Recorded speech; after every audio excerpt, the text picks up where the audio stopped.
What's up? It's the Gigabyte Grizzly Brohemian, and this is a messed up time we live in, so I need you all to do me a favor. Wear your mask. Like this, not like this, or like this, or like this, like this. Wear your mask. It's for your safety and mine. If I see you without one, I'm gonna pump kick a mask onto your face. Got it?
Announcement from Benjamin C. Steele talking to you about wearing a mask. Not this one, but this one. With everything going on right now with this pandemic, you need to wear a mask. My mask is for your safety. Your mask is for mine. I don't care what your uncles, brothers, best friends, mailman's roommate from college put on social media. Chances are they didn't think it through, and there's a very better than average chance that they're an idiot. So when you go outside, you put on your little mask over your face, put the little straps around your ears, and we're all going to be a lot safer. This is 18.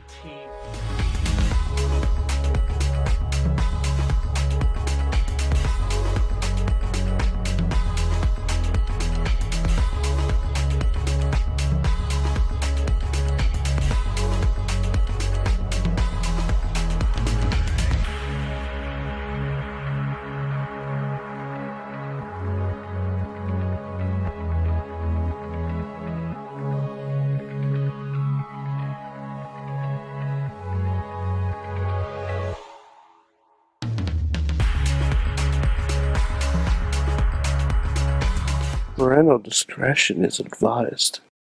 This show is brought to you by IndieWrestling.us and IndieWrestling.network for your independent wrestling entertainment.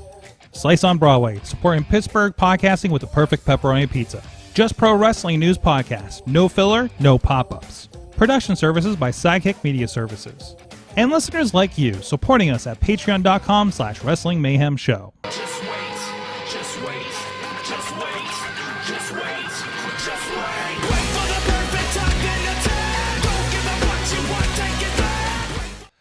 It is the Wrestling Mayhem Show, episode 776.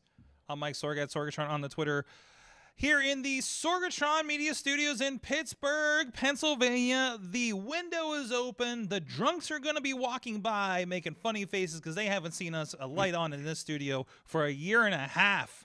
I'm loving it. We opened things up this past week on the Sorgatron Media Studio Party.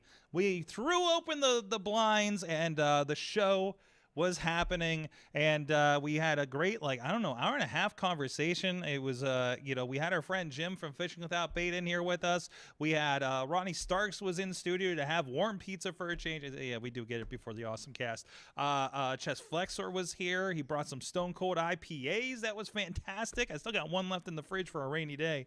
So the Dutters was here showing her butt to Bradley. It was a good time had by all of us except for Bradley. And as happens, whenever I partake in any consumables, I apparently ask for violence. And Bradley got violenced. So with me, somebody, unfortunately, people that weren't there for whatever reason, they had stuff going on, or live a state and a half away. But he's with us. He is the only Mayhemmer with a future endeavor letter from the WWE. He is Mad Mike. I still need to see the studio. You do still need to see the studio. I've never seen it. Here's another angle of the studio. Does this help? Does it feel like you're here in person, hovering over my shoulder like some kind of Mayhem angel? I mean, it helps a little bit. Mm-hmm. But I miss the studio. I miss the pizza. We miss you. But I do have a Lego update. I didn't get to do this last night because honestly, my Lego update wasn't ready last night. Okay. I did this while I was had watching some a show. work to do. So, we're just Sorg, doing it's this a little now? bit more wholesome Oh than wow. normal. Dun dun dun dun dun dun It is dun Sesame dun Street. dun dun dun dun dun dun dun dun. Yeah, I love it. and this is the only time we will refer to as Sunny Days and not be talking about Shawn Michaels promos from 1997. For those on audio, that is a Sesame Street. It's Sesame Street. It is Sesame Yeah, Street. it's a Lego Sesame Street. It's the set of Sesame Street in Lego form. Actually, there's Mr. Hooper's store. There's the stoop where everybody lives. There's Elmo Bert, just got drunk and fell down. there's but, Bert you and know, he's Ernie's. okay. There's Bert and Ernie's completely platonic apartment. Yep, and there it is in the back. There it See is. the rubber ducky tub? There it is. There it is. Yeah, it's great. It was a fun little build. There you go. There you And go. Sorg, my next Lego build. I'm gonna let you and DP decide. Ooh. Either Marvel or Harry Potter. Marvel. Okay. Marvel. Okay. Yeah. Marvel Feel it is. Marvel. I'm not gonna tell you what it is. Okay. I'm just going to present it when it's done because I don't think it's a long build. Okay. So, Good to see. So see you next Monday. With us, you saw him for a moment there. The DP is with us, Dave Podnar of the iPhoneography podcast. Hey, Zork, how's it going? Hey, how you doing? Thanks for Hanging hopping in on the there. show. We had like 3 Yeah. cancellations this week. Not that that's the reason it's the reason you're on the show, but that doesn't mean you're like the 4th string. it's not the reason You're that just- you were called. Yeah, Right. no, I just like Oh. I realize like okay, who can be on the show? Like Dave will be on the show, but that still sounds bad. But you know what I Basically, mean. Sorg is saying, know?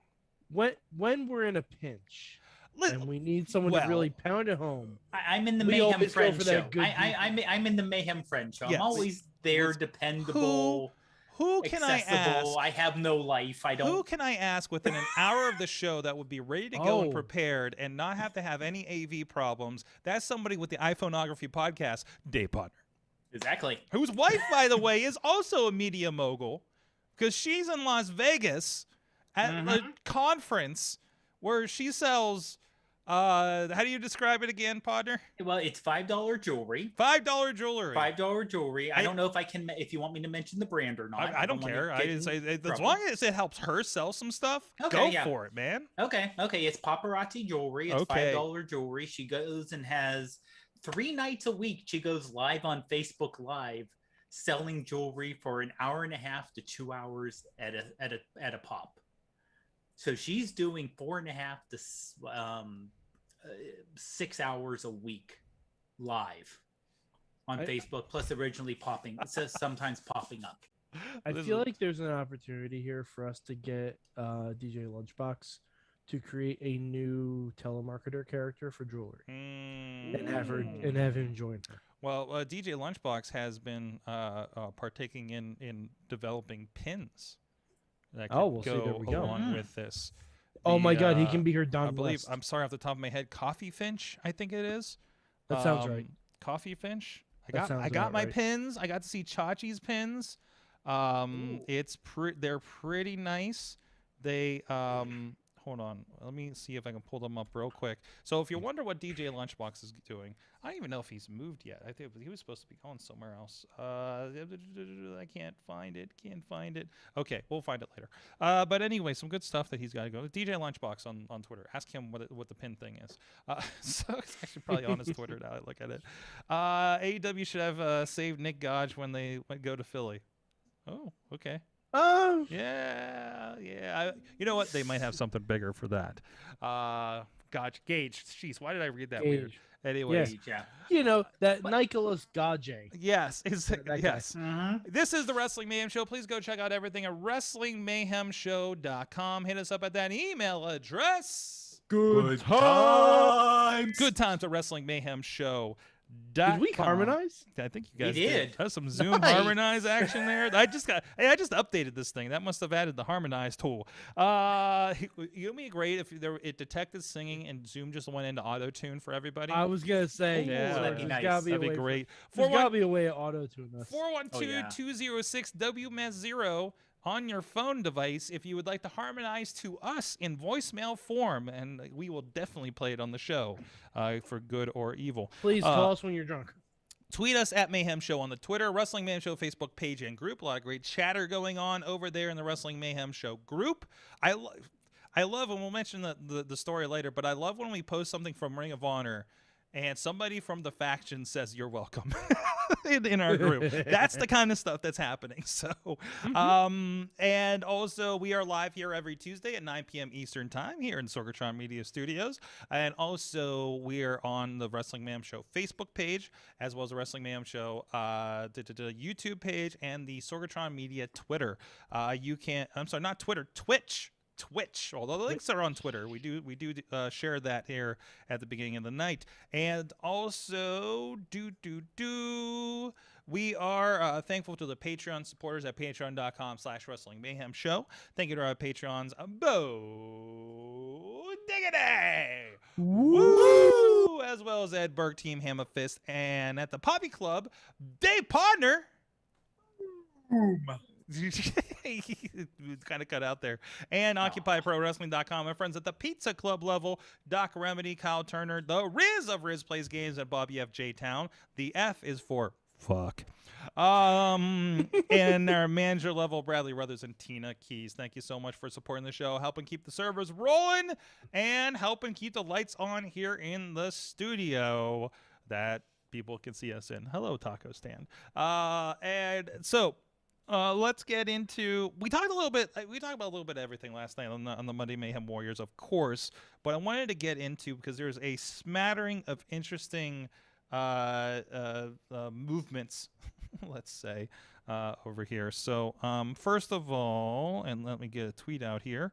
So of course Bray Wyatt is the big one, obviously. Yeah.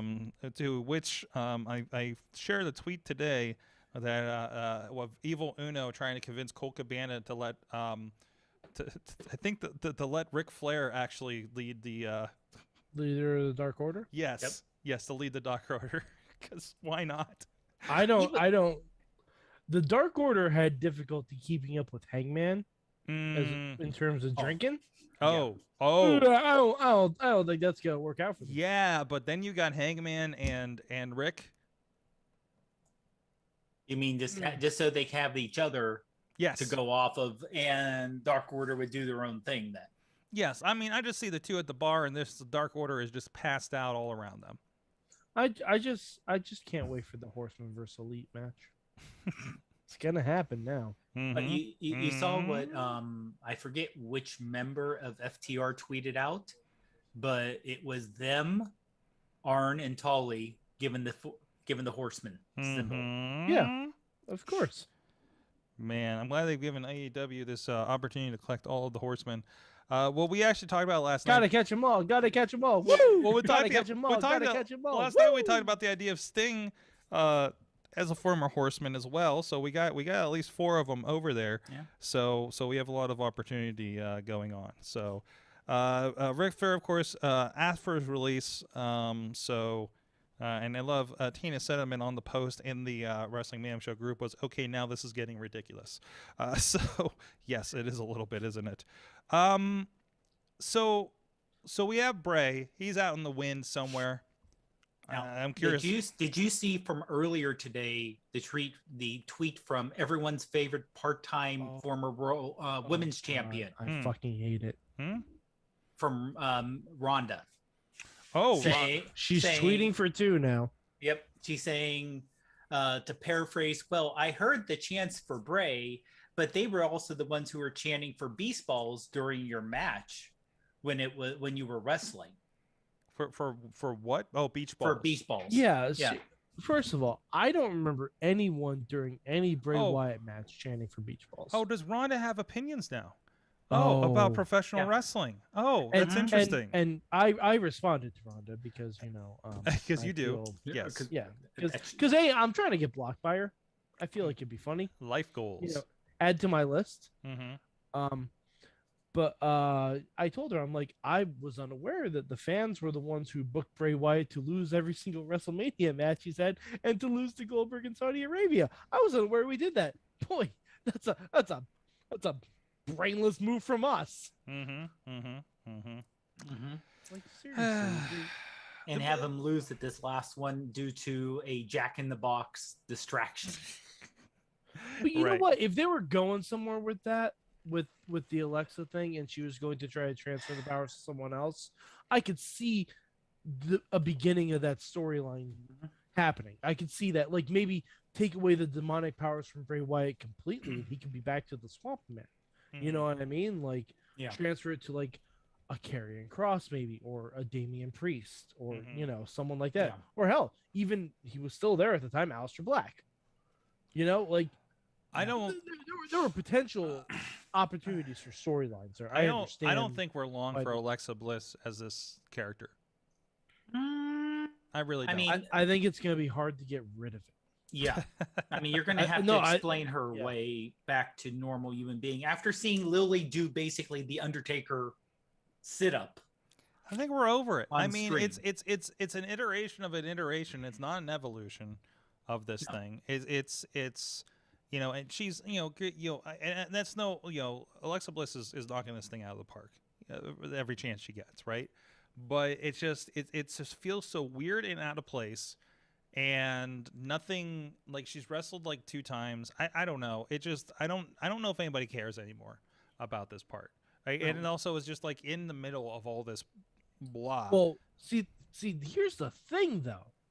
When she was in that Money in the Bank match, biggest reaction of the whole match. Okay. Biggest, like, then she's definitely loved Alexa. Then she's definitely doomed. That's fair. That's because that's fair. I feel like anybody that moves the needle is doomed on but WWE if you Raw. move the needle when you're supposed to move the needle, that's typically but if somebody's offended, you didn't move the needle the way that they wanted you to move the needle, then you're carrying crossed. So, sorry, I'm so disheartened by wrestling on Monday nights. I love Friday, I love Tuesdays for WWE, but I have a question. Yes. Do we want to address the Adam Cole rumors? I was about to. I have it right here in front of me. Okay. Once again, thanks to Jennifer Carlins, who's up on the Cole baby. Reports. These are rumors. By such noble journalistic entities like Essentially Sports from fans' perspective. Take that for what you will. I have no. Yeah. We need our media guy to let us know if these guys vet. Supposedly, WWE. Adam Cole's contract is ending. Following SummerSlam 2021.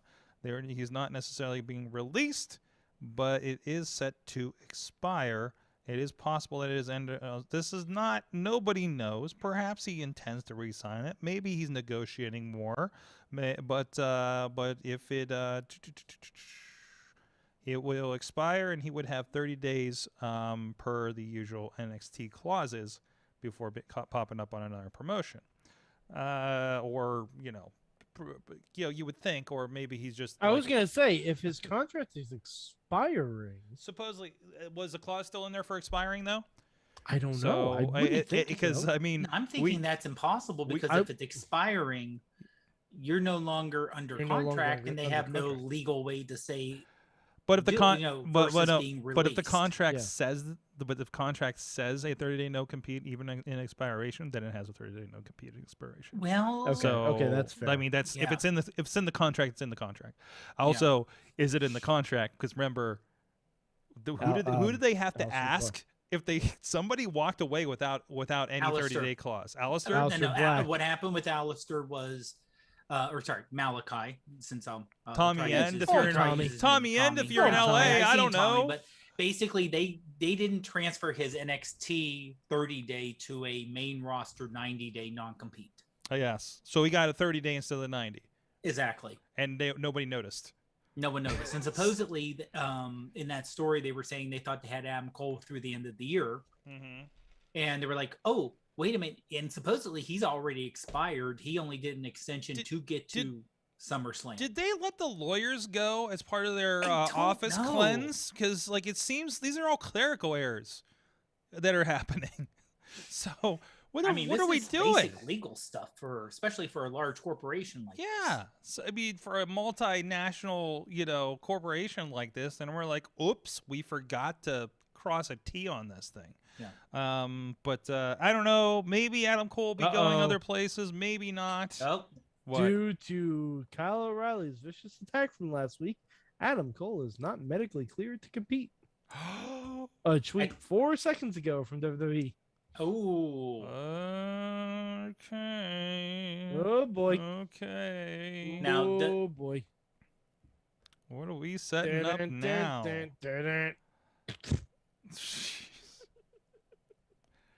I mean, interesting.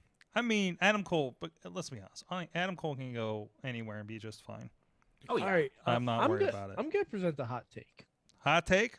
What? Yeah. From you, Mad Mike? Yeah, I know, right? I don't think Here it comes. Punk and Bryan help AEW as much as people think they're going to. How do we jump to this?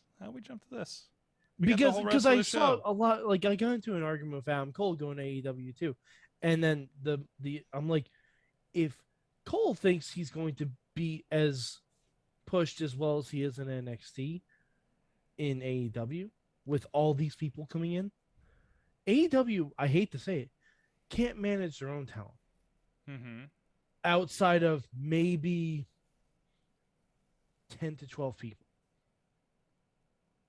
Like legitimately, and it's only going to get more crowded at the top. I don't understand your take on the 10 to 12 people they can't handle. No, the 10 to 12 people they can handle. Yeah. I don't... 5 of those are the elite. Okay. No, I'm dead serious. All right. Dead serious. 5 of them are the elite. Mm-hmm. Adam Page, Mm-hmm. Darby Allin, Mm-hmm. Cody, Mm-hmm. Britt Baker. Mm-hmm. MJF and Jericho. Miro? No. What do you mean? What's wrong with He Miro? doesn't have a storyline. He doesn't have a single storyline. He hasn't had a storyline. He defended the belt. No, he defends the belt. He defends the belt every month, and there's a storyline of who the next challenger is. But you know what? We do that with Apollo Crews, and everyone gets on WWE's case, so it's only fair that we do it with Miro as well. Wait, what are we doing with Apollo Crews? I honestly haven't watched SmackDown in like 3 Apollo months. Crews doesn't really have a story. Okay. He's just in matches and defending his belt. Well, that's exactly what they're doing with Miro. He doesn't have a story. Wait. WWE doing this has less weight than AEW doing this. No, it doesn't. Why? Because I'm judging them equally. Well, they're not equal. they're not equal. One has more money, has been doing this longer. No, actually, I think AEW probably has more money. No, Khan has more money. If you're signing, the owners have more money. If you're signing I don't think the Punk and Bryan, having more money, having more money doesn't mean millions. Well, you just said one has more money. Yeah, I think so. I'm undercutting your arguments for it. Okay. About to go to the commercial. Now, I would say Miro. When I'm losing an argument, I go to commercial. They're being booked the same. Okay. They're being booked the same. Let me give my version of the take. Okay. Like, and again, not seeing SmackDown on a regular basis for a while. I'm getting back into it actually, and not seeing what they've done with Crews. But presumably, seeing Intercontinental and U.S. title matches tend to not really matter in my purview.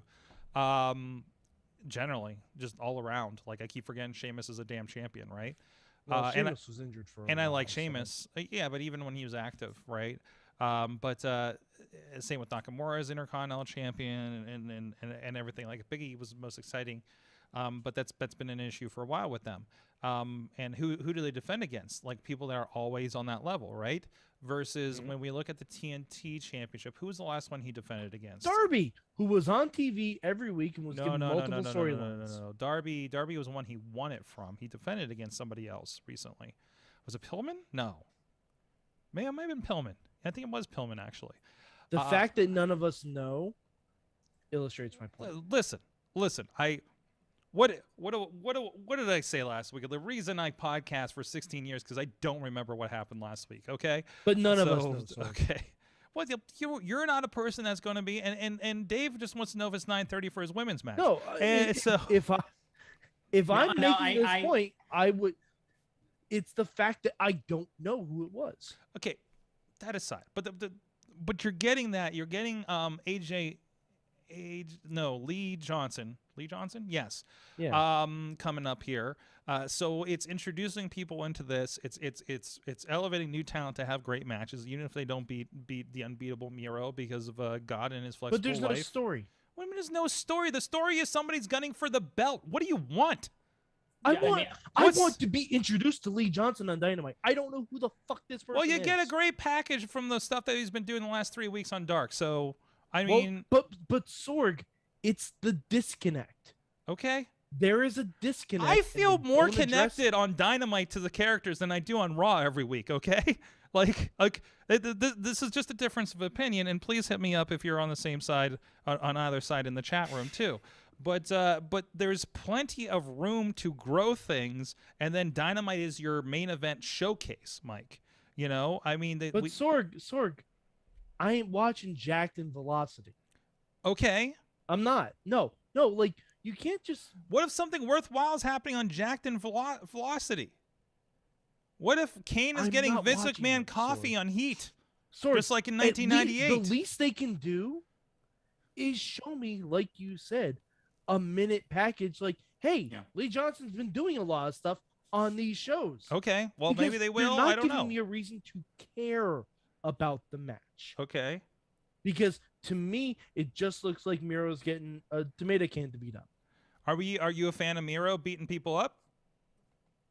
Not if there's no purpose. Not if there's no purpose. That's why I don't like Lance Archer. Okay. Before he won the IWGP US title, he was just beating up random guys. Mm-hmm. And he even said it himself. They would build him up, then cool him off, Mm-hmm. and do nothing with him. I don't like that. In fact, I fucking hate it. Okay. Well, that's a And lot of they're wrestling. not even doing that with Miro. Mm-hmm. He doesn't make he's your TNT champion. He's not on TNT wrestling every week. Mm-hmm. That's an well, issue. nobody is. Nobody is, Mike. Who's on Dynamite Wrestling every week? They Kenny, take the Bucks. No, they're not. Yep. They're not. They wrestle They every 2 absolutely weeks are. at best.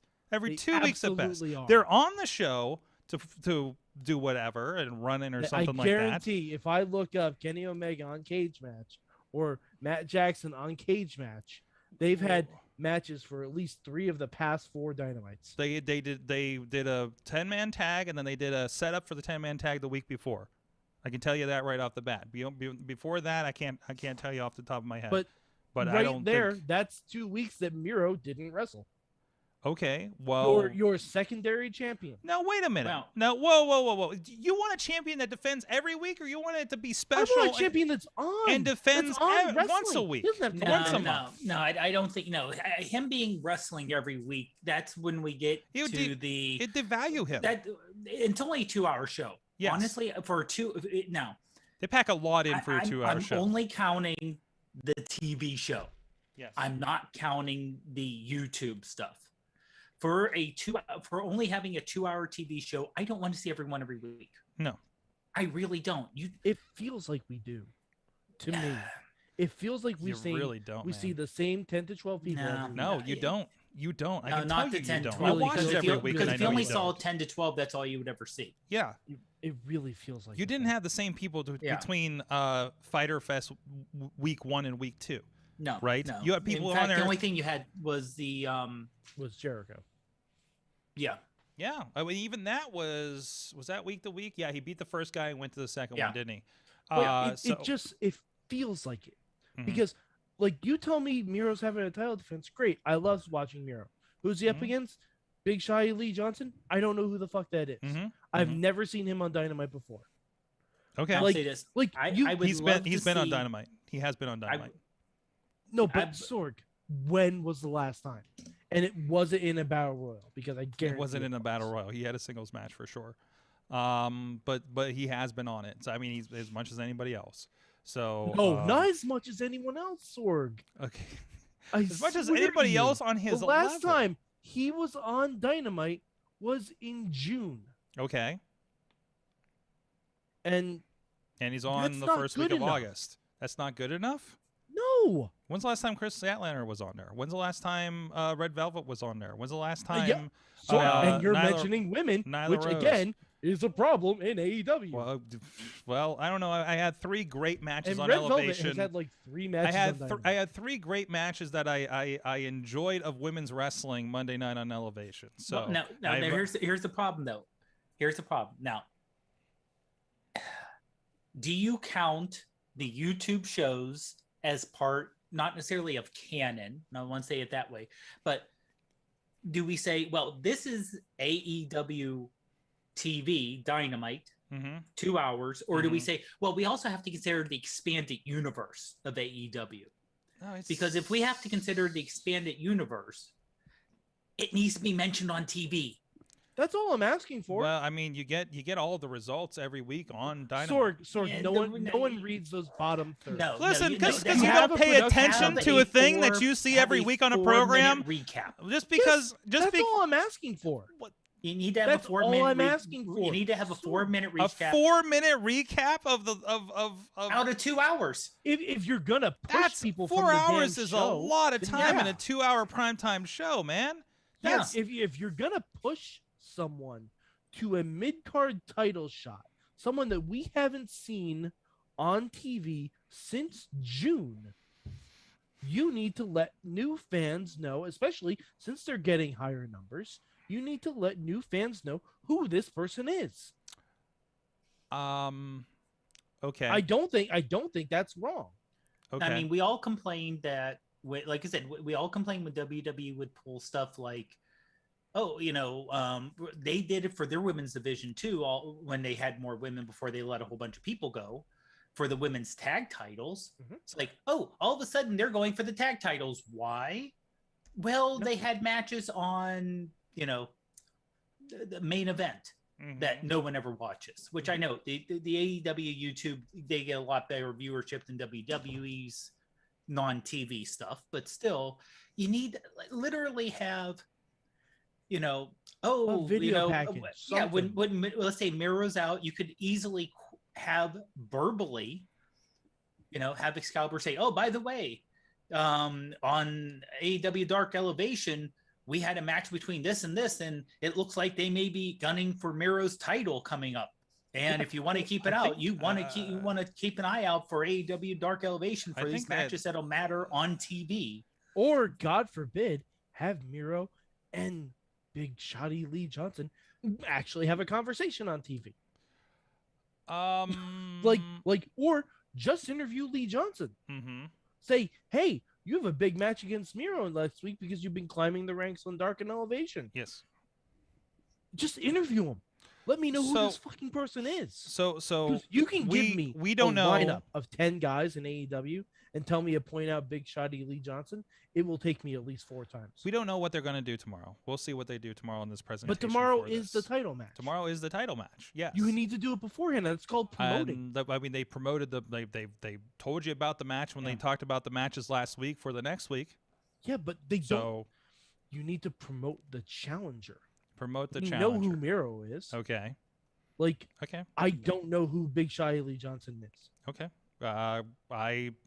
I don't know what to do for you. There's a lot of No, opportunities. I know, but I'm just saying. I don't know we what would give. I WWE think this the same happens. exact guff I if they think were I doing think the in the match, I think previous to the match, the announcers are doing a good job to tell you who he is because they know a lot of people be seeing him for the first time.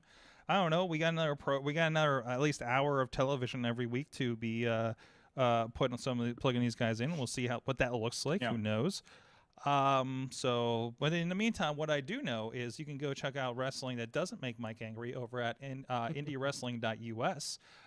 So you can go check that out. Indiewrestling.network is where we have a lot of our stuff you can check out for a mere $5.99 a month. Check out, there's a 7-day free trial for you to check it out. And of course, included a lot of shows coming back, a little less in July, but we're going to have Prospect Pro Wrestling. Check out the most recent Prospect Pro Wrestling, Max Capacity, including our friends The Runway, Calvin Couture, and Tyler Klein, winning the 2PW Tag Team Championship. Over on the Rise Returns, MV Young, Ziggy Heim, Tony Johnson, and Calvin. Hey, Calvin's everywhere in the Rise Grand Championship match to end that show. A very shocking finish to that. Watch Warhorse and Derek Dillinger, the director, and Shirley Doe fight in the crowd and throw each other off the balconies. It was a wild show, and our great crew. I was watching the show from Las Vegas when it was happening, but a lot of great stuff happening over there. A lot of great conversations like we've talked about recently. Waffles with Women, Refs with Rigatoni, a lot of great interviews involving food. Does it make you hungry? So go check it out, indiewrestling.network. Oh, and Sorg? Yes. And you can actually see, as Dutters sent a message to me, was, who was the old lady that you were protecting? What? At the Rise show. At the Rise show. At the Rise show, yeah. When it was during the title match, and MV was in the crowd, and I forget who he was chopping, but because I was there with my cousin was in, and so we went to the show, and she's not the most mobile person in the world, I don't want to say older, but everyone else kind of scattered with the chairs. Well, she couldn't scatter. So me and one of the security people kind of got in front of her while the camera was on MV giving chops, and we're kind of acting as human shields during the broadcast. Because, Dutter said, who's the old lady we're protecting? And I showed it to her, my cousin Pat. She laughed. She said, tell her the old lady's fine. Yeah, you were there for that one. That was a pretty wild one. Oh yeah. Oh, that was so much fun. Yeah, that was so much fun. I still haven't been in the new building, and looking at the schedule, may still not get to the building. Rise is like cursed for me attending, apparently, with schedules and stuff. It just always ends up on something I got something lined up with. They actually a big announcement there. They're returning on September 11th. With Lee Moriarty is going to be there, actually. And of course, Lee's popped up this weekend at PWG. So really good to see him making a little bit of a homecoming there and have a match here in town with his home promotion of Rise. So that's awesome. I wanted to bring up something that I know got Mike's attention from Ring of Honor was announced this week. Is this so this is at the Glory by Honor pay-per-view. Ring of Honor? Yeah, I think you were in this one. Yes. No, your name is not on this one. But I was gonna say, I feel like this is one. Know what you're talking I feel like this is one you will be excited for as soon as I can bring it up.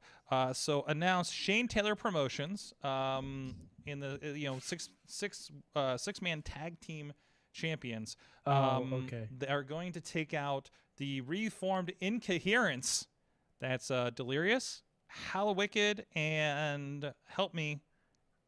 I never knew who Incoherence was. I knew of them, but I just knew Delirious and Hallowicked. God, why can't I remember the little one? Was that Frightmare?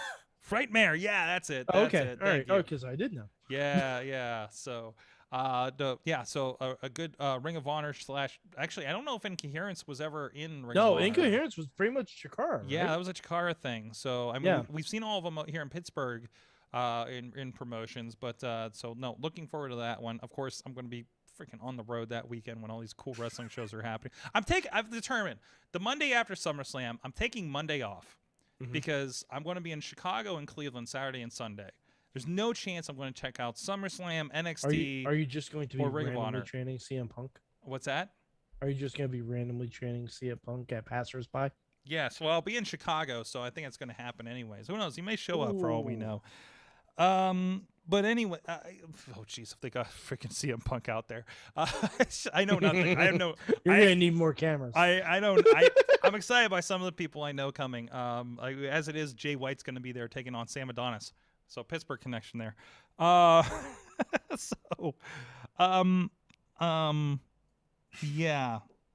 Where were we at? So yeah, no, Ring of Honor. That's looking forward to that. They're actually gonna have a two nights of Glory by Honor.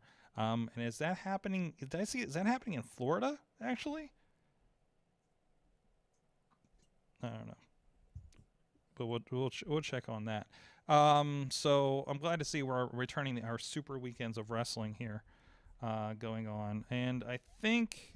I don't know. I'm so confused because so many shows are happening around SummerSlam weekend, and then so many are happening around now All Out weekend in Chicago.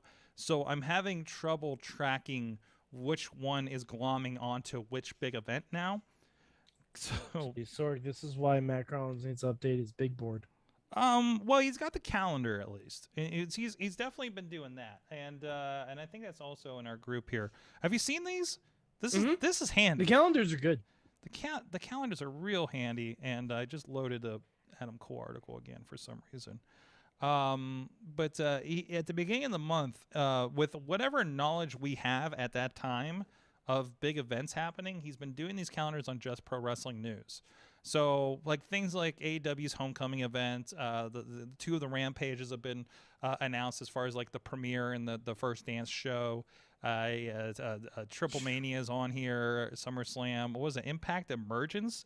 What Impact's having a show? Is that an Impact Plus? NXT. Yeah, I believe so. NWA Empower and the 73rd anniversary show are on here in case you forgot about those. Wait a minute. Now, is Empower the women's show? Yeah, that's the one Mickey James is running. I really hope, I just want to tweet Mickey James to get Ziggy on there. Lady Frost is on there. I know, that's what I'm saying. So, I mean, because it doesn't sound like they have a full roster of people yet. So, definitely not in their regular. They got to be bringing a lot in for something like this. Mm-hmm. So I'm curious. Well, I mean, they're probably gonna get some on loan from AEW too. I can't imagine Serena Deeb isn't on there. Well, she's injured. She's injured. Oh, Serena's injured. Okay. Yeah. Didn't she officially sign over She has a knee injury. Did she officially sign over to AEW as well? I thought. Yeah. Yes. Yeah. But it looks like everyone's letting Forbidden Portal. Yeah. I mean, honestly, that to me is exciting now. Mm-hmm. The fact that because literally, and it's almost like I hate to call them smaller promotions, but WWE is still the 800-pound gorilla in the room. Yeah. It's finally someone realized, hey, I can't on my own with my company take on WWE with their network TV deals, with their international reach, with everything going on that they built up over the last 40 years. I can't start from scratch. So we're going to have to not just fight each other on our little level, but we're going to have to work together and get over our own egos, because that's the only way we'll make enough money to survive on our own. Well, not make enough money, but make a dent in energy, right? Because look at get the attention. Look at how much this has helped Impact Wrestling, and we'll get to Impact Wrestling here after the next break. But generally, this has helped excitement. Like Kenny Omega's, and this Bullet Club thing, and now Jay White with Bullet Club, creates a new interest level there, and for people who want to check it out, whether Twitch, Impact Plus, or if you have access somewhere in the world, things like that. That's been great for it. I don't know. It's and that's not happening the same. I feel like ROH may be the one that's still falling under, because it doesn't feel like a lot is playing ball with them. I mean, I guess a little bit. Rocky Romero's showed up a little bit, so there is a little bit. They don't have as strong of a connection with New Japan that they used to. Well, yeah, it almost seems like that AEW's taken over the relationship with New Japan completely. I mean, I think absolutely. I think, I feel that Ring of Honor definitely has had some company issues, management issues, whatever that is, that pissed a lot of people off. Obviously, we talked about this before. The elite, decided we're only helping this company. We can do this on our own. Let's try, right? And obviously got a good deal with Khan, and that those conference, those ideas and conversations developed, out of them themselves. I want to say on their own, but if you look at that first All In, they got a big help from, I think, both Impact Wrestling and Ring of Honor. Oh yeah, right. Yeah, and to turn into, they ended up pretty much flattening AEW, or AEW ended up flattening Ring of Honor, speaks to something, right? With people leaving in a huff, and again, there's people there that say they're good, they're in good positions, happy with their contracts, whatever the case may be. But Shane Taylor sat on the couch across from me and told us that. I mean, he's got his thing, his contract. He's able to take care of his kids in Texas and punch people on the weekends. That's great. So that's all any wrestler that can say that I'm happy for. But obviously there's been issues over the years, and not knowing anything backstage. But you can kind of see the writing on the walls with things. People don't leave a good company. So, or at least that they feel they're getting a fair shake at, and you've seen that develop and explode over in AEW. So there's a little bit of like the left behind syndrome happening over there. Now, granted, again, I believe the Ring of Honor is rebuilding strong, is rebuilding good. There may be still question marks in what the management is doing there, but I think the on TV, has been fantastic. Once they get out of this no fans pre-tape situation. Because I went back and tried to watch, and it was just so tough. See, Ring of Honor has always had issues with that. No, with which part? Even back when we used to watch it, like for the midweek war, they would have a couple of shows that weren't live but were like sequential, and then they would have a pay-per-view, and then they'd go back in time. Yeah, we'll go back. We go back to that same thing where we've had this conversation to death before. I think in 2021 that model doesn't fly. Well, whether it flies or not, it's a syndrome of they're owned by Sinclair. Sinclair wants X, Y, and Z. They're only able to provide that a certain way because they don't got a budget to do a live show every week and a taping every week to sync things up like the way that would be efficient, right? But I mean, Impact still manages to do it. They do. I mean, Impact I don't think has the budget that ROH does. Yeah, but Impact also hasn't had a live show in how long? Doesn't matter. Doesn't matter if you have a live show. It doesn't. It matters if it's sequential. But what? Well, so you're thinking maybe even going back to almost like pre-network NXT, where they would tape 4 weeks in a row. Mm-hmm. Yeah, but you would know because things made sense in terms of when they came out. Yeah, right. Yeah. Exactly. So doing something like that, where ROH has always had that problem. That's why I could never follow it. Yeah, no, the TV. I'm not gonna say I don't want to say the TV is abysmal, but the TV is not the best wrestling program. It has some it has some good moments. But yeah, when they were doing regular live shows, it does become a problem. Now they're building back into that, and we'll see. I don't know. Maybe they'll be better at it. Hopefully, they can develop a new model. It's managing that organization and expectations, right? Do you think it's because they insist on having the extremely long matches, so you can't have like a 4-hour taping where you get 4 weeks of TV done? I don't think that's it at all. I think it's simply, like right now, I don't think it's a problem. Right? Other than they just have a batch of tapings. They're doing a women's tournament that doesn't connect to anything else, so you don't have to worry about it. And you can do packages to remind you, hey, this is what happened to the so-and-so, and Shane Taylor's got a problem, and this is coming up at best, Glory by Honor or whatever, right? Like you've removed yourself from the equation there, and you have a women's tournament. And I don't know how they're going to format that. Yeah. I haven't had a chance to watch yet, because I think they started this past weekend from the list and things. I'm on their website right now. So. I mean, it's management and tone for sure. Now, when they get back to doing more than one live weekend of events a year or a month, we'll see how that builds back in. But remember, Mike, they were having live events like 2 to 3 weekends a month. So, and you're right, that becomes a problem. So you're like the show, but I never imagined the show as being their version of their Monday Night Raw or Dynamite, right? It's like for Ring of Honor, it's always been this show is the Sunday Night Heat of Ring of Honor, and you should go get Honor Club to go get the main event, to go get the Raw, the pay-per-view, it's conceptually a different idea. Yeah, it's just a different business model. But I don't know, like given everything that we've seen in the past year or two, like yes, not even just with the AEW and Impact, but with like your MLWs and stuff like that. And also, I want to remind you, Mike, Ring of Honor, for the charter it's been giving for Sinclair, is successful. Yeah. No matter what you think about it, the stations are happy and want more. The stations are happy and put it in more time slots locally in places where it is. Again, it's a different model. We are talking about network over-the-air television. So already these guys were purchased and slot into an old model, right? Yeah. So Ring of Honor, if nothing else, the ill of Ring of Honor is they are handcuffed by being connected to an old style system and have to do wrestling the old style way. There is nowhere for Ring of Honor to go to have a Dynamite, Raw, SmackDown type show on TV, because Sinclair doesn't own that.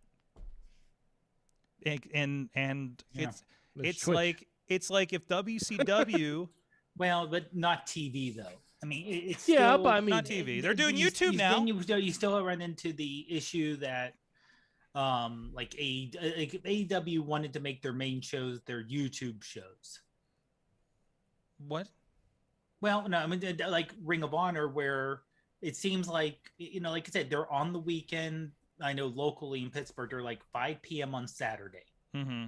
On there are a couple different what used places. to be WPTT, I think. I think I love that every time I go to the local thing, there's a Ring of Honor advertisement right in front of SmackDown, which is arguably the most watched WWE program right now. Right. Great, awesome. Like, and I realized I'm like, oh, these are like literally SmackDown and Ring of Honor on the same channel, right? Because I do. That's right there. Yeah. Because I think they do have it on Fox as well, for a certain time. Because our Fox affiliate and the Point or whatever is the same company basically. But so that's big. That's great. That's wonderful for them, So I mean, Ring of Honor I think is doing the most with what they're handed, and they're creeping into the YouTube idea with their Wednesday night shows, which Wednesday night's wrestling night now for a lot of people that have shunned Mondays and Fridays. So in Ring of Honor is not too much of a stretch from being a fan of Dynamite, I think, in style and everything.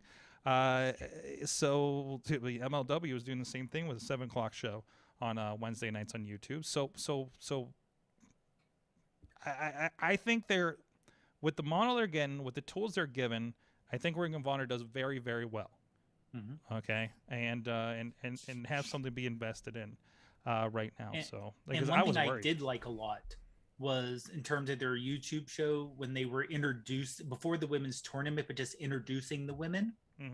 I thought that would handle great. And they they had a background for each person.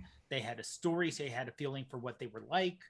The matches were not like 5-minute matches. They gave the women a good amount of time to actually have matches and try to tell a story. And, they actually told a story, kind of a thread throughout the whole thing with Max the Impaler. So they kind of treated it like the Mayhem Classic almost. Probably. And if anything else, Ring of Honor is very good about, hey, who the hell is Joe Keys? He's this dude from the dojo. Here's a interview with him. I've never said that. That is no, absolutely Ring of Honor almost goes too far with their promos. Almost. Like Ring of Honor. But I will say, when I did watch Ring of Honor, I never didn't know who someone was. Exactly. So again, it's a different mindset. You can't compare it. I mean, you can't compare Impact with Dynamite, to be honest. You know, somebody else is in a rebuilding phase. Great that they have crowds again, though. Love that they have crowds again. Impact is enormously more watchable now with the crowds in there. And not that they were doing bad. It was just kind of hard to stay with it, especially when they got to some of the hokey shit. Although when we talk about Impact, I do want to talk about the crowd for a second. Okay. But before we get to that, I was just scrolling through Twitter and I saw something quite interesting, Sorg. Okay. On Dynamite tomorrow, there is apparently going to be a 6-man tag team match. Okay. Are you ready for this? Mm-hmm. Jon Moxley. Yes. Eddie Kingston. Yes. And Darby Allin. Mm-hmm. Against 2.0. The former Everrise. Whoa, what? Yes. Ooh. Yep. Okay, I was wondering. I see that right now. I see that right now. And I don't know who Daniel Garcia is. Red Dead. Whoa, he's gonna be on Dynamite. Yes. But I see Lady Frost tweeted that out and pointed out for Dan Garcia. Garcia. Who is Daniel Garcia? Okay. Daniel Garcia. I know him from Revenge. Pro up in Erie. He's one of the Buffalo Boys. Puff. Oh geez, I can't remember. Kevin Bennett and there's a fourth guy. So they're the Buffalo crew that would always come down there. Infamously, they were in a car accident several years ago. And Garcia, I think, was the one that got the worst of it. Oh, so it's one of those that he's wrestling is a fucking miracle. Wow. Okay, cool. Yeah, so there's your fucking backstory, and they're going to talk, and they will talk. They will talk about that on commentary because they do that every time on Dark. But yeah, he's apparently teaming with the former 3.0, the former Everrise. Wow. And that's on Dynamite? Kingston and Darby. I mean, this is enhancement talent at best. It's obviously going to be an enhancement. Now look at you. You're like, these guys haven't even been on the show, and you're like, I'm fucking in on this. I think it's weird that they're able to get on AEW so quickly with their contracts. Oh, there's a lot of people not. They've been out for a month, right? And they're I guess they were NXT. And they were technically NXT. I'm in a 90-day mindset. Where is this tweet? Okay, that makes I'm in a 90-day mindset. That's the show title right there. Hold on, let me write that one down. Wait a minute. I also see something else from the AEW tweet that I have. Now, tell me if you've heard this before. It mentions about that. Then it says GM Tony Khan. Mm-hmm. Has he ever been mentioned as a general manager? Ooh, I don't like that. I've heard of him as the owner, behind the scenes, but as a here's another one. GM Tony Khan. Wow, has he ever been come on as a general manager type person? There's a graphic on my Twitter from tonight's Dark, and I just saw Maddie Max as a part of that, and she's someone we've seen in RWA a couple of times. Cool. Moxley was on Dark tonight. Brick Ulrich, that sounds familiar. I feel like I might have filmed him before. But really, the person you should be looking out for is Serpentico. I'm going to put that out there right now. Jack Evans and Pac. Oh, that's a match I want to see. That was from Dark tonight. Sorry, I'm looking through everything. I can't find the match you were telling me about. It's AEW Dark 100.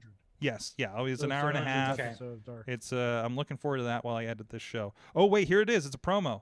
Oh, they got a promo. Yeah, they gave almost a whole minute. A whole minute on Twitter. I'm like, okay, there's your fucking get to know you, Mike. Yeah, I know. There you go. Hey, but Sorg, you know what? Huh? Put it on TV. Put it on TV. Put it on TV. Put it on TV. We'll see. Hey, I say that about WWE too. If someone does a really cool backstage promo or a really cool promo on like Raw Talk or Talking Smack or anything, you know what? Put it on your program. I'm really happy that the faux Bucks made it onto AEW. Oh man, and apparently GCW is coming to New York City on the night after SmackDown. You going? In the Garden. You going? Fuck no, I saw that crowd. Wait, are you telling me the GCW crowd is too much for Sorg, Mad Mike? Sorg. No, Sorg. I guarantee there's already a gamma variant among that crowd. Okay. I'm gonna guarantee that. Yeah, I shit. saw that guy getting bled on by Nick Gage. I don't Nick need anyone Gage, throwing but he was shards wearing a of glass mask. to me in He the was definitely crowd. wearing a mask when he was getting bled on. So I mean, you Yeah, know. Sorg, they threw shards of glass out to the crowd. I don't need to be involved. Listen, man, I've been to 10 shows where they threw shards of glass. It's not that bad. It's Sorg, like, I don't think that's the brag you think it is. No. No. I don't think that's the brag you think it is. Can I give you the I watched wrestling at the Gallagher Juggalos and did not contract hepatitis sticker? Is that a badge? But first of all, we're very happy. We're And very why- happy you did not get anything. But I still not taking any unnecessary risks anymore. Yeah. I only Nope. came back with fuzzy memories and Although here's a and this is somewhat topical. New York City just announced today that in order to be in indoor venues and gyms and things of that Here we nature, go. you are going to have to be mandatory vaccinated. Mm-hmm. I wonder if that goes for wrestle shows. It does. No. Wait a minute though. Now, for AEW, they consider the Arthur They're Ashe outdoors. Stadium while the outdoors. but partially while the roof is open. Mhm. They're still. I saw someone say they're still reaching out. What happens if that's shut the roof? Mhm. Then it becomes an indoor show. Mhm. Yeah. How do you handle that? Yep, we'll see. Because you We'll see. sold a lot of tickets for that. A lot of questions And happening. I'm gonna guess a lot of people are not vaccinated that bought tickets last show. We've had our first Pittsburgh event actually get canceled, so out of concerns. And it was a first time event, so then they're just going to push it to the spring just to be safe. Okay. But other than that, our regular wrestling shows, I've seen no moves. We've also not had any announcements because we're not in one of the high risk states. I think. Actually, neither is New York. Mike and Mike, they actually announced that Allegheny County is now in the elevated stage. We're Son not of in a the, bitch! Yeah, we're Oh, now boy. the county that's just south of Erie. I forget which one it is. They're in the we're screwed stage. Crawford County was like the worst one in the state, and I'm like, that's like 2 miles from my home, and there's nothing there. There's Close the nothing window. there. Close the windows. Close the windows. There's Shut nothing it down. there. Shut it all. the Listen, fuck I down. came back from a casino in Florida. I should be fucked by all accounts right now. So it's fine. It's fine. Yeah, Allegheny County That was 2 has weeks ago. been in like if you do the 4 stage, Mm-hmm. and this is kind of the worst. You're fucked. Okay. Allegheny County is now this. He's pointing at his fingers, guys. On I'm audio, pointing my so- finger. So like if you he's go on, 1 like, to 4 4, with 3. 1 being you're good, 4 being Yes. bad, Yes. we're on the low level of 3. It's everything's gonna be fine. So again, it's gonna be fine. if you're guys. local, mask up. I know like the local grocery store is requiring all their employees to be masked. Good. Now. Okay. Good. And they're really, really pushing everyone should be masked up. Mhm. They're not requiring customers yet, but they're saying, please be masked, even if you're vaccinated. So they don't care about that. So we are going back into masking and distancing. Well, we were going to a version of it is what we're doing. But anyways, you know what? I don't have the mask for when I'm eating my pizza. Our friends at Slice on Broadway supporting Pittsburgh podcasting with the perfect pepperoni pizza. They hooked us up. We had our Sorgatron Media 4-year here in the studio anniversary party. We, as things are getting questionable, we decided to throw the curtains open in the studio and let a bunch of people in here. Damn it. Damn it. My timing. But we're still going with that sentiment because we play it safe here at Sorgatron Media, and we make sure we feed our guests and our co-hosts that make it here in studio well with our friends at Slice on Broadway. New York City style yins are made, supporting Pittsburgh podcasting with the perfect pepperoni pizza for a decade. Beachview, Carnegie, East End, and North Hills. Go check them out if you're here. And I know we've got a lot of people here in the chat room on the West Coast even. And if you can't get to Pittsburgh for the Slice on Broadway, please support your local independent pizza establishment just like you support your independent professional wrestling, if you can, if they're happening, depending on your restrictions in your state. So some restrictions apply, may not be available in your state. Anyways, so we'll be back. I'm going to cool off for a minute and think about AEW booking, and we'll be back after this with our crew.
What's up? It's the Gigabyte Grizzly Brohemian, and this is a messed up time we live in, so I need you all to do me a favor.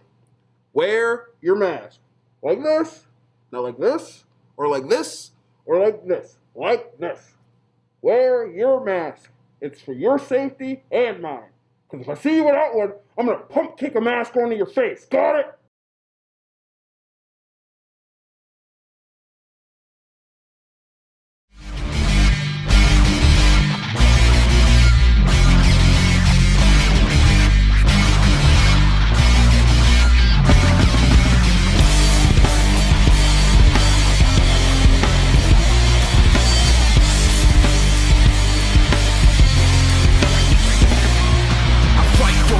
For a foot, for an inch, yeah, I fight for you all. It's the truth and I'm in, yeah, I fight for referee.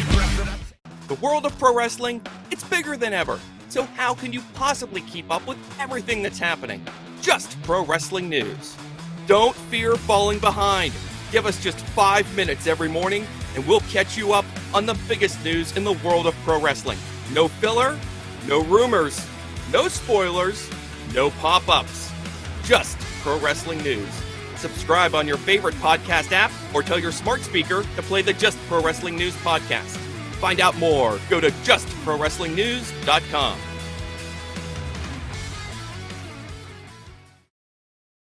Wrestling Mayhem show here in the studio at Sorgatron. Mike Sorg, as well as my buddies Mad Mike and Dave Podnar on the line with us. We're going to talk a little bit more pro wrestling here. Chill. This is the chill part of the show. Well, we'll see. We'll see how this goes. Because there's a bit of an experiment. Now, I did not get to see much of the Impact Wrestling Homecoming show. Because it was during our party. I did have it on the TV, but we were doing a live stream. So, everybody else got to see it while we were doing our thing here in the studio. But there was a special tournament, the King and Queen the Homecoming King and Queen tournament, intergender tournament they did at TNA. Yeah, I'm sorry, Impact Wrestling. And who actually got a chance to watch the whole thing? Of all people here on the show, Mad Mike got to watch the whole thing. That would be me. That would be me. For reasons. So, Mike?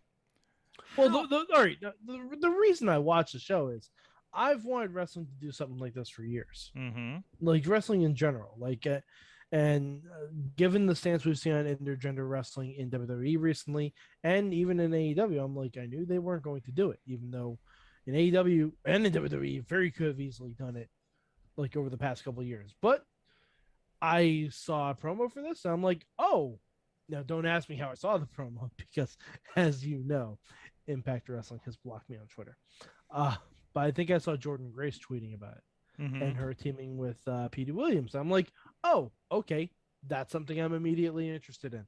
So I watched it, and it was fine. It was fine. Like, the tournament was really good. I really enjoyed the tournament. The rest of the show, there was Black Taurus and Josh Alexander had a really good match. Really, really good match. Really fun match. I'd never seen Black Taurus wrestle. Matt is a fan of saying his name on the Pro Wrestling News updates. Oh, I'm aware, but I'd never seen him wrestle before. Very cool. I really enjoyed that match. I get a lot of Kurt Angle vibes off Josh Alexander, which I'm sure is intentional. But yeah, it was a good match. The tournament was fun. All my favorites got eliminated, which, you know, is Impact Wrestling just saying, haha, fuck you for watching us. But yeah, it was good. It had the debut of the Drama King, Matt Reinhold. I believe that's how you say his last name. And he teamed with Deonna Purrazzo, the Impact, the Knockouts champion. They actually made a pretty good team. I was very surprised. And yeah, and it was good. It was good stuff. I did Tommy Dreamer and Rachel Erling, they dressed as the Road Warriors, and it was great. They even did the Doomsday device. Of course, because Ellering. Yes, of course. Made a lot of sense. Yeah. And also, I think Tommy was promoting T-shirts that directly benefit Animal's family. Oh, that's cool. Yeah, it was really cool. Yeah, he did just recently pass a few months ago, was it? Yeah. But yeah, I didn't know Decay was still a thing. Oh, yes. I was unaware. Yes.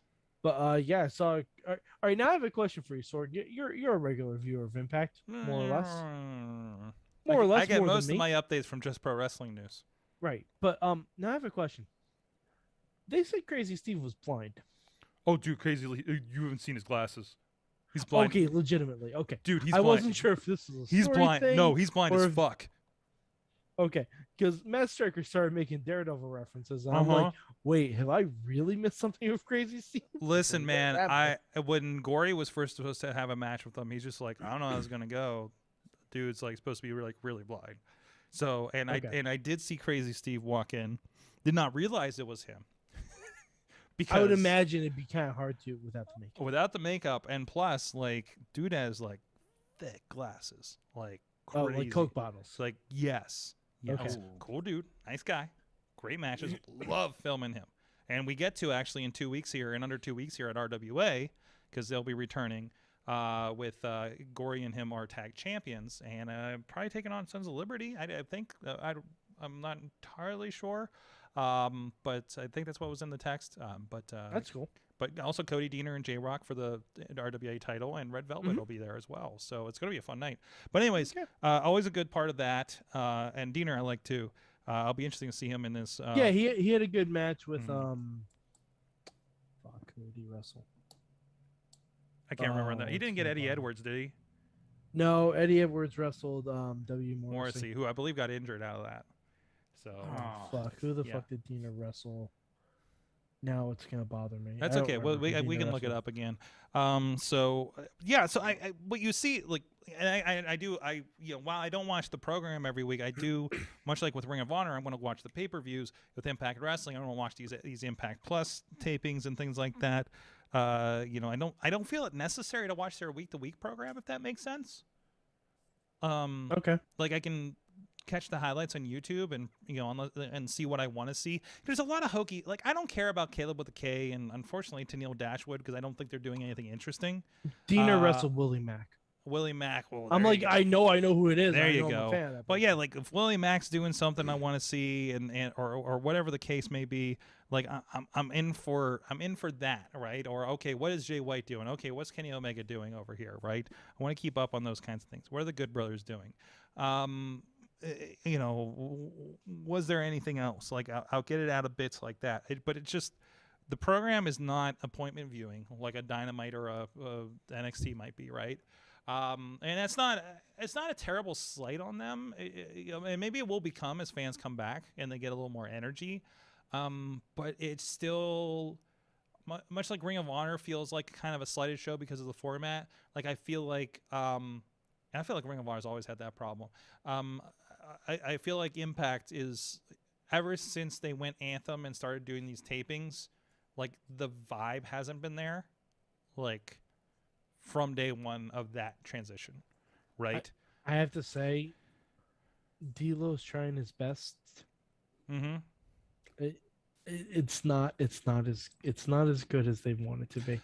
No, but he's got It's and not. D'Lo does a lot of comment. D'Lo's doing commentary at the FS Future Stars of Wrestling show at Vegas. I passed him twice before knowing that was him. I didn't know it until I went over and talked to the production guys because they had a Draws action figure just sitting there at their table, and I was like, I just appreciate that you have Draws, and they're like, oh yeah, we just like had him and sat here for a while before we realized there's D'Lo sitting at the table next to us. So, Oh Jesus, that's that's not what you want. No. But anyways, it was like yeah, they were just like out in the middle of the thing, and everybody's walking by them and everything. I was just like, well, okay, you're not gonna hide D'Lo a little bit, so but you know, he's working. But yeah, and the main event was a hardcore match with Eddie and W. Morrissey. Well, that was the main. Okay. Yeah, couldn't get into it.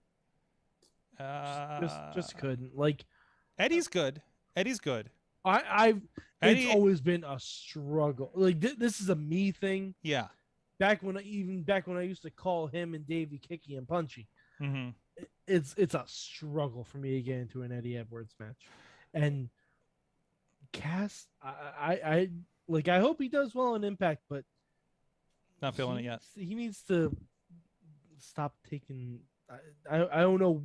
It looks like he's on something because of all the body acne he has everywhere. Yeah. In his promo, like, and I'm sure he's just a normal jack dude, but dude, get some skincare regimen or something because it looked.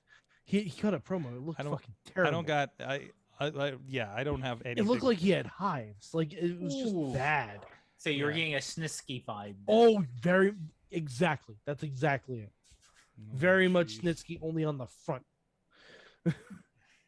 And like you can teach that. You can teach skin routines and how to get clear skin.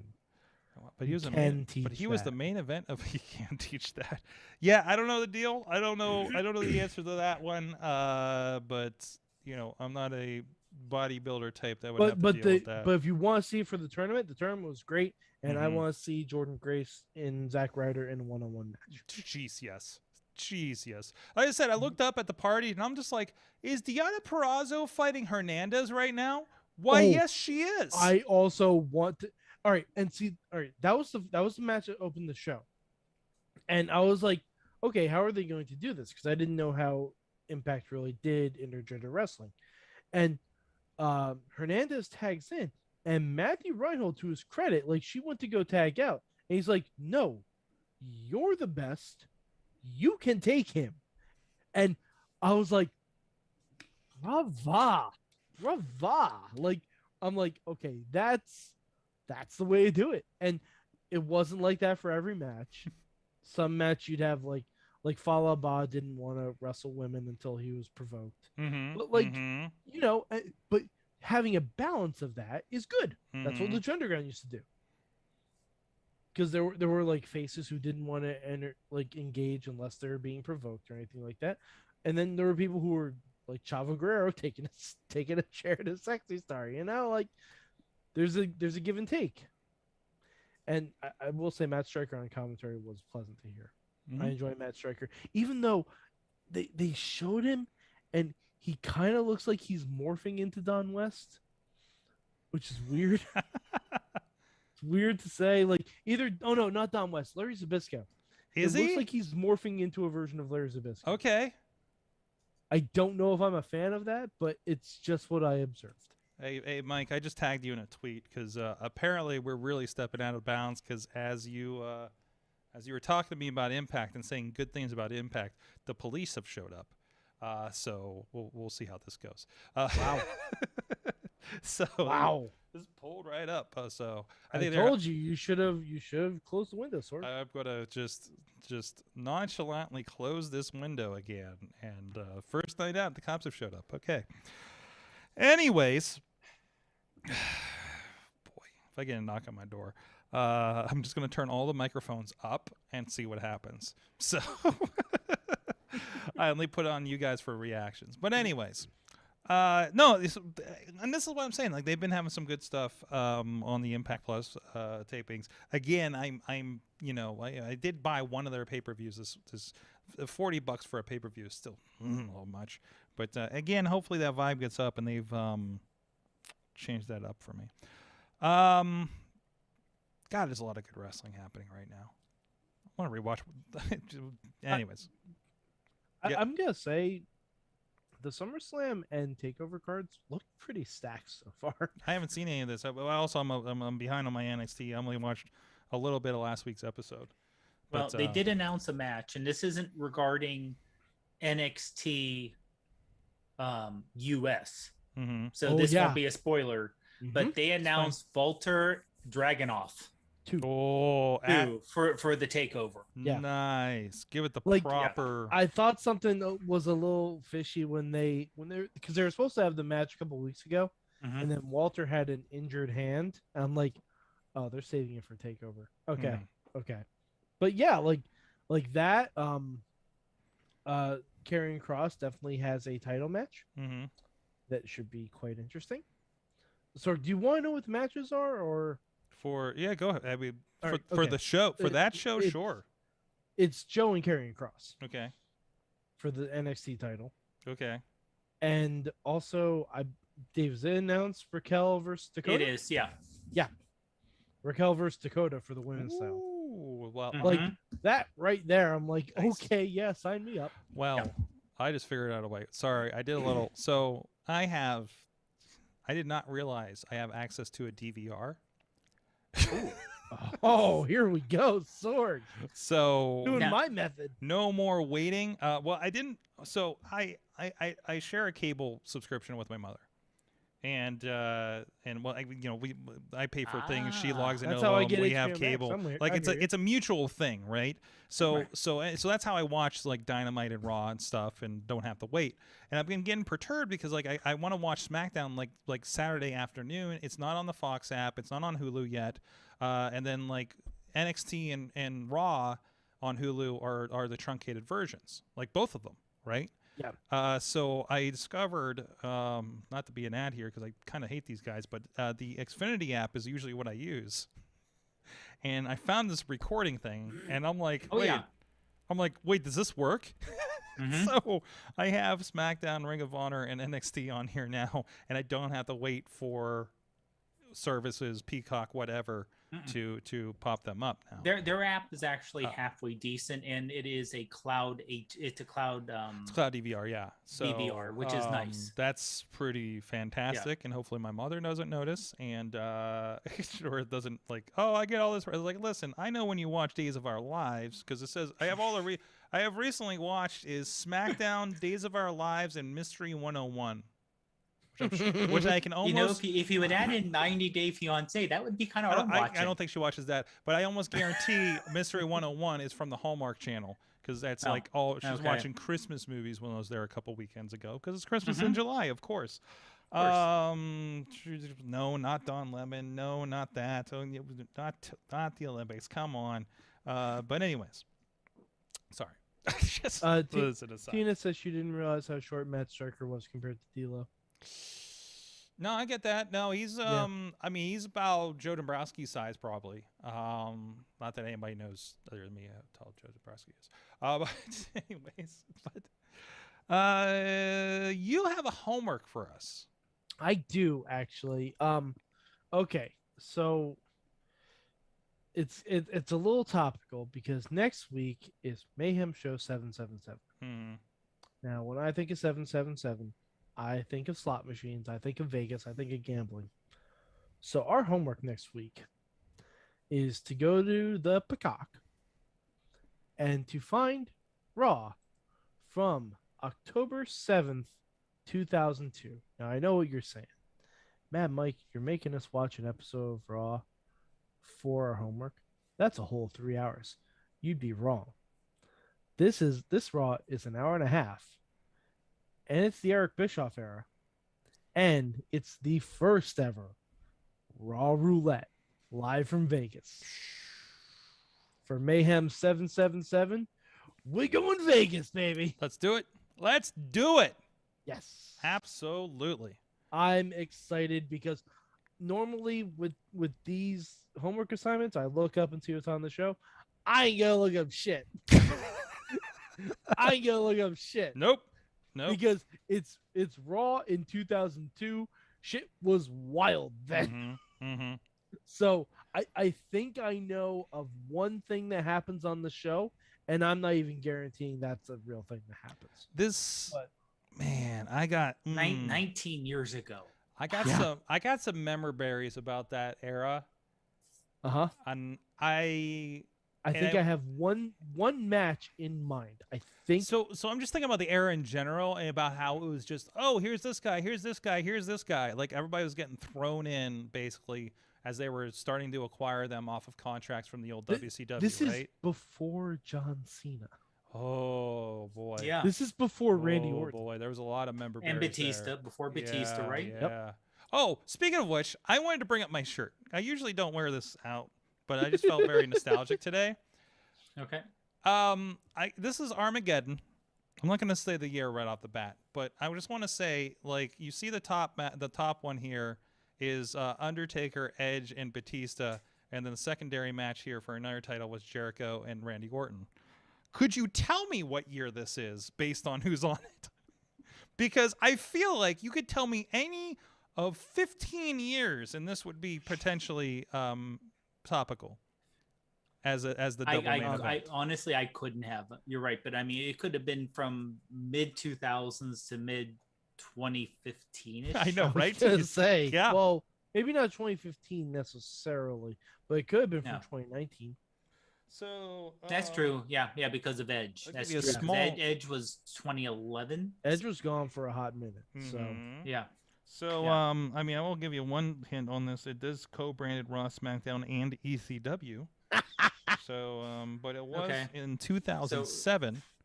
2007. And who's on the bomb? Is that what Cena, made Orton, and who else? No, just Orton and Jericho. Oh wow! And also says the wrong arena on the back. I believe this is the last, maybe the last. Would it say Mellon Arena? Or? It should have said Mellon Arena, but it says some other arena in like Jersey or something. So like the logo, that's weird. like the logo at the bottom is the wrong arena logo. Oh, okay. Right, and I did not. I bought this from a legit stand. I bought this inside the venue, so just putting that out there. Wild. This, I believe, is the last pay-per-view in the Civic Arena. Okay. Before they did the PPG Console Energy Center or whatever. So, no, and also, what duo debuted this night? Ooh, 2007. 2007. I will give you a hint. It's during this match, the triple threat between Taker, Edge, and Batista. Yeah. Edgeheads? Major Brothers. Well, the Edgeheads, yes, as the Edgeheads. Ryder and Hawkins. Yes. Jesus. Now, I'll say this. This is the fact that we're talking about something that happened 13 years ago, and then we're talking about people who are still wrestling. That to me is a good thing. Okay. Because for a while there, we were mentioning those shows that were 13 years ago and saying, oh, there were 15 people on this show and there's only 3 left alive now. Oh, yeah. Oh, geez. Hey, good news. Nobody's dead on the shirt. Well, I mean, wait, hold on. Let's double check this. On the front of the shirt. The card's on the back, and I haven't looked at that. But let's not. I'm checking it out right now. Let's not go there. Well, we can watch it on Peacock later. I'm checking. No. right now. What I was saying. Sadly, What I was saying is. there is one person who has unfortunately passed away. Okay. But that's it. Okay. All right. And the fact that it's most Big are Daddy still. Big Daddy V unfortunately Okay. passed away. And I hate to say it, but just given his size, even if he wasn't a wrestler, yeah. Hey, you know what? He had a run from '94 to 2007. That's Oh yeah. No, Good on him. Good on him. I'm Good saying, on him, but I'm man. saying, Good on him. for a while there were people who were obviously, and even though they can't directly connect the link, that you're a wrestler, therefore that's why you're dead now, Mm-hmm. because of but when you're as big as he was, that's not healthy as a human being, so no. But the joke I was going to make, Sword, was, well, there is one guy who's kind of sort of dead on the front of the shirt. Well, I guess so. Sort of. Yeah. He is the dead man. Anyways. If I could get more member berries today, I did have something pop up on my. I presume it was Apple Music that was playing, because I just said, "Hey, play some music in the car." Echo Tango Delta Shield. Ooh. Yes, popped up in my playlist, and I'm just like, oh man, I missed that. Like, that was a time where it was like, who are these guys? We were so intrigued by what they were doing with the Shield. Then it gets into the music, and you're just like, Roman Reigns, because he buried that to death over the years, right? So, man, his new music is wild. I'm so glad he has new music. God, it's so glad. God, it's so good. Just the little things, like he goes to the contract signing, looks at the chair, and like Heyman and Adam Pearce awkwardly trying to move the chair to the head of the table. It's just one of those little things that you just appreciate. So obviously SmackDown's the better show. And even the SmackDown's and the better even show, the far and away. obvious turn at the end of Sasha Banks. Hey, but you know what? I will give them credit for restraint on having Sasha's official return just be a run-in. Like it was running down. Like, no full entrance, nothing. It's just like, hey, Sasha Banks is back and she's running to help Bianca. Right. That was actually pretty good. Right. Absolutely. So. And now we're gonna get Sasha versus Bianca again at SummerSlam. I assume so. I love it. It's. But like, think about the SummerSlam we got. We got Edge Rollins, Reigns Cena, Sasha Bianca, the women's triple threat, which will be and fine. Didn't they sell out mostly, or sell most of the tickets before any of this was announced? Yeah, but I think that's because of the heavy rumor that Cena was going to be there. I think it's just generally, there's wrestling. It's happening. We're going to Vegas. Because also, Vegas, baby. Also, remember the tickets dropped when everybody was like, "I'm going everywhere. We're free." So there's that. Mike, you forgot the most exciting match on SummerSlam. No, I mentioned Sasha and Bianca.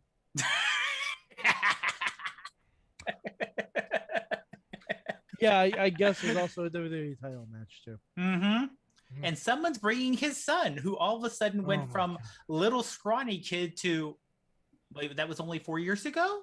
No, he got big all of a sudden. It was like 6 years ago. He went through puberty. Like, yeah, it's. But he shot up, yeah. And honestly, if anyone watched that terrible Goldberg 24 special on Peacock, you already knew this. I stayed away from it on your recommendation. I saw someone refer to him as Kmart Hook, and I just laughed and laughed and laughed. Okay, the cops are gone, guys. You can take your pants off now. Anyways, wow. That goes to you listeners at home too. Yes, everybody take their pants off. It must be puberty's a thing, says Tina out there. Exactly. So she does remember the showgirl match, and that's all from the roulette. Okay. It was Las Vegas. What I was it was WWE 2002 in Las Vegas. And if I recall correctly, the showgirl match was between Goldberg and William Regal. If I remember correctly. That's who the match was between, because there are some images that once they enter through these ocular cavities, they never truly leave. Mm-hmm. The image of William Regal in a showgirl uniform Oh, has never. I don't know if I I'm wanted not to be gonna say has surprised never by strayed this. far from my consciousness. Burned But- in. It's definitely left in, and I'm going to use a big word here, an indelible mark. Mhm. Because mark. William Regal, my God, he was good. And we forget this sometimes. We Jeez. don't give him enough credit. But my God, he Wait, was wait. good. Regal, did you say No. you said Goldberg? Oh, Goldberg. Oh, I meant Gold Dust. Okay, you got corrected in the Phew. chat room. See, I was You book- scared me there. See, I was like, even in 2002, I was booking a better show. Goldberg in a Goldberg in a showgirl outfit is the only Goldberg match I officially want to see. Well, we're going to Oh, Vegas. although, oh no, you couldn't do that because if he did his entrance, he'd light on fire. Yeah.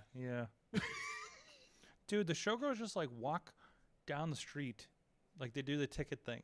Yeah. It was just like I just like drive by and they're just like, okay. Anyways, Vegas. I don't want to go back. I really don't. I really don't want to go back to Vegas. So, guys, what'd you learn from wrestling this week? well, I learned something, and you mentioned it a little bit earlier in the show. Just don't ask to be chopped. Yeah. You don't. You trust me. You don't want to No, know what I've never been chopped, but I've never said as I'm sitting on a couch sipping my Mike's Hard lemonade. I Please, I chop instigated me. that. No, I instigated that. But you instigated, but he did. But we're talking Bradley. Yes. He did say, "Oh, that's something I always wanted to feel." And by the way, Okay, because I'll select Ronnie. He said it. didn't I discovered. No one held him down and held him back while Listen, he was getting chopped. Listen, did I drink on the Christmas episode? I must have, right? Yeah. Okay. Oh wow, I thought it'd been a year since I drank, but I guess it had been sooner. And so I really. Oh I wait, maybe you didn't. I don't I remember. know if I I did. did. I or don't not. think you did. You might not have. I had know to I have. did. No. My memory might Because be I fuzzy. remember drinking on the show at some point and also asked that somebody get chopped. So this is a theme with me when I'm drinking on the show, that I call for violence. That's what I learned from wrestling this week. So on, when you drink, you become Dario Cueto. Yes, I'm like, you will chop him for my amusement. Yeah. Okay. This is like I forget my scruples of being on live and online and say I choose violence for those that happen to be in the studio. So that's what happens. This isn't what I learned, but I'm gonna build off what Dave said. Mm-hmm. Don't listen to Dave. Get chopped. It builds character. But there's a caveat. Mm-hmm. If you're going to get chopped, make sure someone's filming it. Oh yeah. Yes. No. I 100% agree. If you're going to do something stupid, make sure it's on camera. It's not stupid. It's not stupid to get one chop. Mm, It's stupid to get multiple chops mhm. in a row. Yeah. And I say that as someone who's received multiple chops Mhm. in a row. Wait, was that from wrestlers as well? No, that was from y'all. Oh, that's from us. Yes. That was from the fine folk of the Wrestling Mayhem show. Yes. It wasn't from a lineup of Ray Rowe, Oh no, I would Walking never Wild. do that. That's just stupid. Corey Graves. That's just but like if you're asking me if I could Thankfully, take a chop Jay from Lethal Ronnie, didn't get involved. yeah, I probably could. So, yeah. You know what? I mean, next time we end up at a wrestling show, there's definitely going to be a chop train with a birthday. So, I say we line up DP for that. or you getting kicked in the balls by Jock Sampson. No, see, that's just asking for trouble. No. I'd rather get chopped. I I'd rather do get insist chopped. on violence, don't I? Mhm. Because I orchestrated that. Yeah. And I'm like, well, okay, to be fair, I'm like, hey, why don't you mess with him a little bit? It's his birthday, and I just want to kind of surprise him with something. And he's like, I'll kick him in the balls. I'm like, I'll kick him in the dick. I'm like, all right, I'm going to have to warn him now. Because I wasn't going to. And I'm like, Jock's going to come out and mess with him like real bad, like more than usual, right? And he just like it's during the wrestler meeting in the back. Well, yeah, because if you kick someone, yeah, that's something. So he says that in front of me. He's like, "I'll kick him in the nuts," and I'm like, "Okay, I got to warn him." So I'm like, "Hey, Chachi, this is gonna happen. Chalk's gonna come out. And he's gonna kick you in the nuts because he'd been messing with like Wheels and everybody, and just been just trying to be a big asshole to like the staff. Right, was the thing they were building, and he kicks him. It's on the internet. He kicks him. You hear the cowbell. I love the time. Yeah, you know this. You've seen it. You. He's like, "Hey, Chachi, what's up?" I know. Ding. I don't and know you if hear a I've seen clonk. Oh, jeez. Okay, we'll find this after the show. So Did we get you everybody? stole What'd the you sound learn? effect What from we No learn? Mercy? What did we learn? Reasons not to feel sorry for Bradley, says Tina. So- Oh yeah, no. Fuck that. Oh, he's gonna watch this in like 3 days, and I'm gonna get a message again. Fuck that Bauhaus. So fuck that Bauhaus. No, but I did learn that Lily does a better kip up than the Miz. Yeah. That's what I learned. From I wrestling. learned. I also learned. I've been learning that Nick Nemeth is like the best, and I say this with all love. He is like a discount version of his brother in the best way. Do you mean Ryan Nemeth? What? Oh, yeah, Ryan Nemeth. Yeah. Nick Nemeth was okay. Wow, if you said Nick Nemeth was a discount version of Ryan Nemeth, that would be real hilarious. Yeah, it would be hilarious. So, Well, no, I look at Ryan Nemeth as like if you line them up, it's like a Pokemon evolution. mm-hmm. It's like if you give Ryan Nemeth a sparkly jean jacket, he becomes Dolph Ziggler through the process of evolution. Gotcha. Because science. Science. Yes, and I am a scientist, so you can trust my opinion. Get vaccinated. So we've heard. We should have you do a commercial then. As a chemical engineer, I can tell you. Mm-hmm. We record that on your time there, Mike. We'll work it in. Anyways. All right. So I'll have to take the Post-its off my degree. See? Do you see them? They're still there. They are still there. My degree in pro wrestling. Hey, you know who I'm going to see on the 14th? Who? The professor. I did that for you. Thank you, because he's not a real professor. A professor. The professor. I will use the air quotes when I'm speaking to you about him. I have and respect. Banished that man from this show. You are the person who is showing me his degree every week. You just put your big degree on the table for everybody to see. Yep, that's big internet. D energy. As big a diploma. Yep. Diploma energy. Big diploma energy. Guys, I mean, not to brag, I got 2 of them. You can't even tell. That's my second one right there, Sorg. It's out of frame, but it's in frame. I'm still endeavoring. That's my other diploma. I'm still endeavoring to book a live animal on the show. Hasn't worked out yet. It's in the works. It's coming. I swear. I just messaged them again. We're trying to connect. A lot of stuff is happening. These guys are actually getting booked with the possum. So, it's coming. We're working on it. So, no interview this week unless something special happens. Now, Sorg, I have a question. If you're going to book a possum, can we also try and get a badger on the show? I did. The badger's coming on the show. No, I mean at the same time as a possum. Oh, I don't know if we can do Possums it. and badgers. We're doing Possums an Indie and Mayhem badgers. show, so this is a different thing. If you want to attend for the possum interview, I can get you. I'm gonna make sure you have the Zoom link, like we did with Matt Carlins when we had Danny Limelight Rivera, whoever his name is this week, on the show. So Rivera Limelight. Rivera Limelight. Okay. Sure. They called him both, so I don't know. Yeah. Like the commentators didn't sound like they were. Oh God, hold on. Speaking of name changes, Matt Stryker. Okay, so sorry, I have to mention this. When Matt Reinhold made his debut on Impact, he had a little speech, and the first thing out of Matt Stryker's goddamn mouth is, "Well, it looks like this gentleman doesn't need an aid in English." Wow.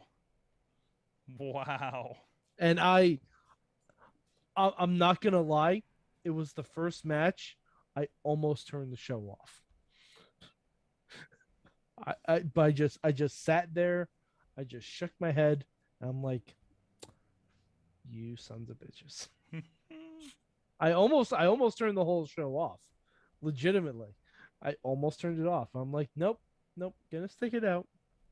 Because I want to support this concept.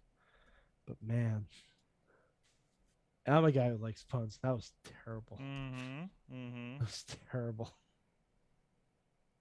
But it does sound like something he would have spent hours just trying to think of any kind of pun. Absolutely. Wait a minute, I gotta make up a pun. I have to get this in very first thing. I gotta get this. Yeah. Oh, that's going to be brilliant. This is crazy. This is great. No, not what he's learned necessarily, but we got Raleigh in the chat room over on YouTube actually. Not a fan of Eva Marie. Love Alexa Bliss. Fan of great character work from Alexa. I think that's fair. That's fair. I think that goes along with our conversation earlier tonight.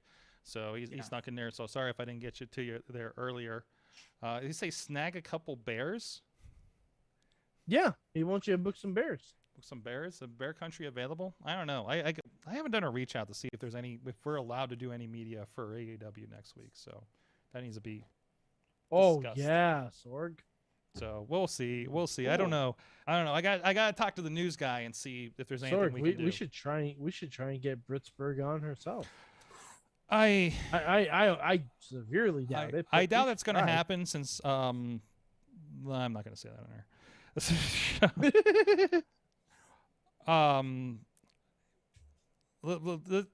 It was weird last time I asked. Let's just say that. So yeah. So anyways, but at that point, thank you, Podnar, for dropping in on the show. Good to have you on again. Well, always glad to be here. Always glad to be here. Been too long. It's nice to have a nice low-key show of sorts. No, low-key. And it's also nice to have a good senshi show. Mad Mike, you can get more of that at Mad Mike 483 on the tweets. That's right. I made an NXT game show reference. You're welcome, America. Wow. You can look forward to stuff like that on Mad Mike 483 on the Twitters. There it goes. At Sorgatron on the Twitter. We'll be back next Monday. We'll also be. Is there any wrestling? No, there's no wrestling things this weekend. We're doing MMA.